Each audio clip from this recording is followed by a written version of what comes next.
Welcome all of you once again. इस video lecture में हम लोग पढ़ेंगे पार्ट्स ऑफ माइटोकॉन्ड्रिया के बारे में। सबसे पहले बात की जाए आउटर मेम्ब्रेन की, तो आउटर मेम्ब्रेन स्मूथ होता है और ये परमिएबल होता है अ नंबर ऑफ मेटाबोलाइट्स के लिए, क्योंकि इसमें प्रेजेंट होते हैं स्मॉल पोर्स, जिसे हम क्या कहेंगे, पोरिन्स। तो पोरिन्स के कारण ये परमिएबल होता है।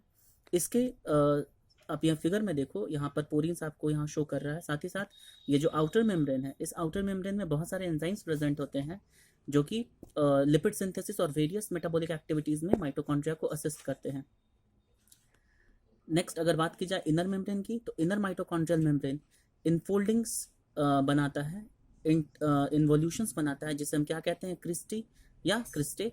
ये जो क्रिस्टी है, ये अरेंज्ड होते हैं right angles with the axis, longitudinal axis of the mitochondria.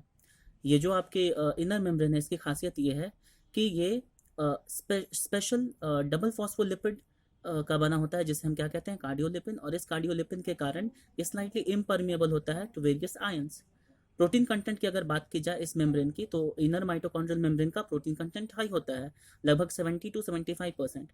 Inner membrane जो आपके होंगे, ये लगभग सबसे इंपॉर्टेंट काम क्या करते हैं, ये सरफेस एरिया को इंक्रीज करते हैं ताकि मैक्सिमम ऑक्सीजोम्स प्रेजेंट हो। और ऑक्सीजोम्स क्या है, ऑक्सीजोम्स आप यहाँ फिगर में देखो, ऑक्सीजोम्स मॉलिक्यूलर मिल्स हैं। ये वो स्ट्रक्चर हैं जो एटीपी सिंथेसिस में इंपॉर्टेंट रोल प्ले करता है।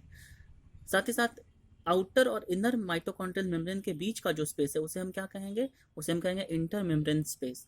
और जो इनर माइटोकॉन्ड्रियल मेम्ब्रेन के कारण अंदर में जो स्पेस क्रिएट हो रहा है, जो इंटरनल चैम्बर बन रहा है, उसमें ग्राउंड जेली सब्सटेंस प्रेजेंट होता है, जिसे हम क्या कहेंगे, मैट्रिक्स। आइए अब हम लोग बात करते हैं F0 F1 पार्टिकल यानी ऑक्सीजोम्स के बारे में। F0 F1 पार्टिकल्स या ऑक्सीजोम आपका टेनिस रैकेट के जैसा एक पार्टिकल है, जिसे आप एलिमेंट्री पार्टिकल भी कह सकते हैं। एक माइटोकॉन्ड्रियन में लगभग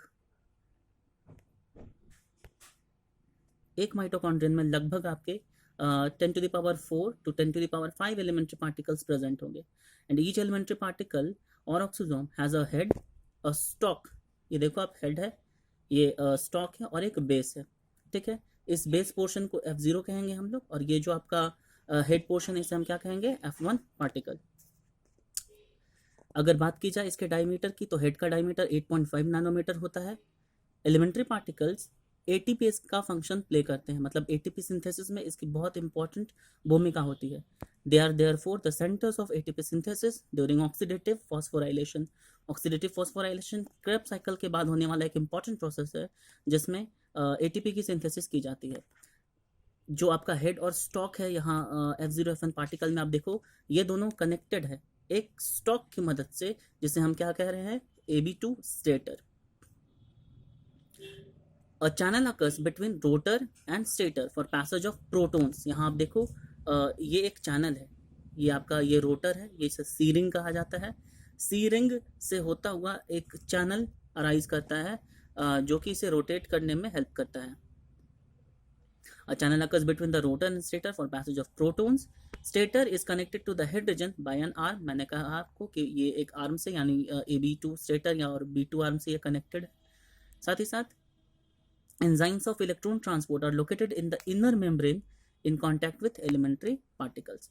ये जो आपका बेस है, इससे कनेक्शन में, मतलब इसके आसपास ही वो सारे एंजाइम्स प्रेजेंट होंगे, वो सारे सब्सटेंसेस प्रेजेंट होंगे जो कि एटीपी सिंथेसिस में इंपॉर्टेंट रोल प्ले करते हैं। At places outer and inner mitochondrial membranes come in contact, they are called as adhesion sites।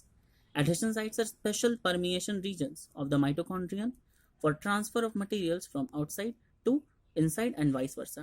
वहीं अगर बात की जाए outer chamber and inner chamber की, जिसके बारे में मैंने डिस्कस किया अभी, outer chamber and inner chamber कैसे बनता है।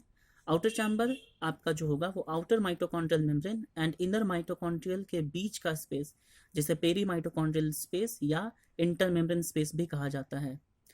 लगभग इसकी चौड़ाई जो होती है वो 60 to 100 एंगस्ट्रॉम के आसपास होती है।